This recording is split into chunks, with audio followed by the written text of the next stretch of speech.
Nagpalabas kami ng sulat ngayon, address sa mga miyembro ng Senado na pinapaliwanag lahat ng mga pinapaliwanag ko sa inyo nitong mga nagdaang linggo. We simply reduced it in writing, informing them among others of the position taken by the Senate President as part of my job to take proper order of the subject of impeachment in accordance with our rules right now. And number two, a proposed calendar of activities in connection with the impeachment. Proposed, ibig sabihin nun, isa ito sa mga tatalakayin at pagpapasyahan ng Senado kapag kami nag-resume. Hindi ito nakaukit sa bato, hindi ito yung mangyayari na talaga, pero sinasabi ko na rin sa inyo, di ba, in 10 days, pag summons, para magkaroon sila ng ideya na, at nang habang recess ay matimbang na nila kung ano talaga yung gusto nila, at anong magiging pasya ng mas nakararami kaugnay niyan.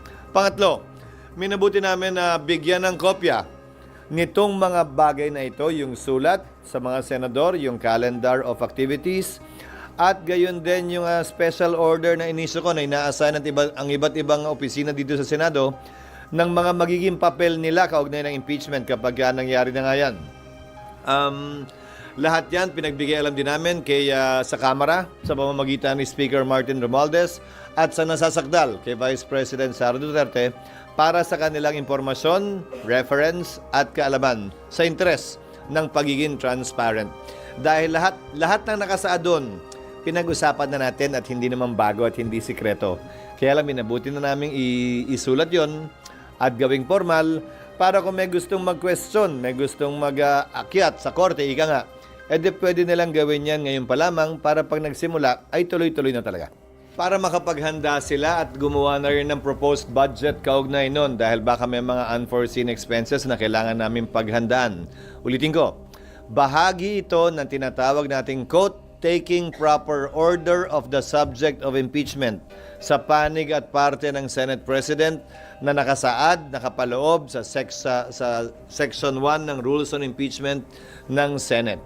Upang sa gayon, ay hindi pa man nagsisimula ang pre-trial o trial, ay buo na at kompleto na ang paghahanda ng Senado para dito.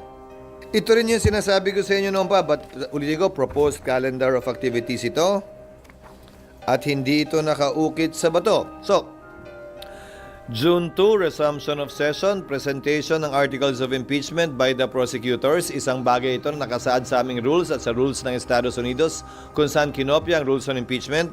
In other words, babasahin man lamang yung mga allegations sa plenaryo para formally ay maging parte ng records ng Senado ito. Approval ng rules dapat magawa na rin namin ng June 2. Again, more or less, depende kung gaano kahaba ang debate. June 3, pwedeng mag-oath taking na ang mga senador bilang judges. Mauuna mag-oath taking ang presiding officer at yung presiding officer magpapa-oath sa mga senator judges. Pwede na ring pagkasunduan doon ang pag-issue ng summons na pwedeng ma-issue by June 4. From June 14 to 24, palitan ng pleadings yan sa magkabilang panig. At roughly from June 24 to July 25 yung pre-trial. Dahil sang-ayon sa rules of court, kung maalala nyo, sa mahaba natin at ilang ulit ng usapan at kwentuhan tungkol dito, nakalagay sa rules of court, dapat iset ang pre-trial not more than 1 month from the time the last pleading is filed by either party. So tamang-tama lang, by July 28, magre-resume na ang Kongreso. Siyempre, wala tayong magagawa sa unang araw. July 29, inaasahan namin na susumpa ang 12 bagong senador na magiging bahagi ng 20th Congress maliban dun sa unang 12 kami na sumumpa na, hindi naman na kailangan sumumpa pang uli. At inaasahan namin na sa susunod na araw, July 30, kung yan ang mapagkakasunduan ng mayoriya, ay magsisimula na ang paglilitis o presentation of evidence. Unless the rules authorize the Senate President to issue it on his own.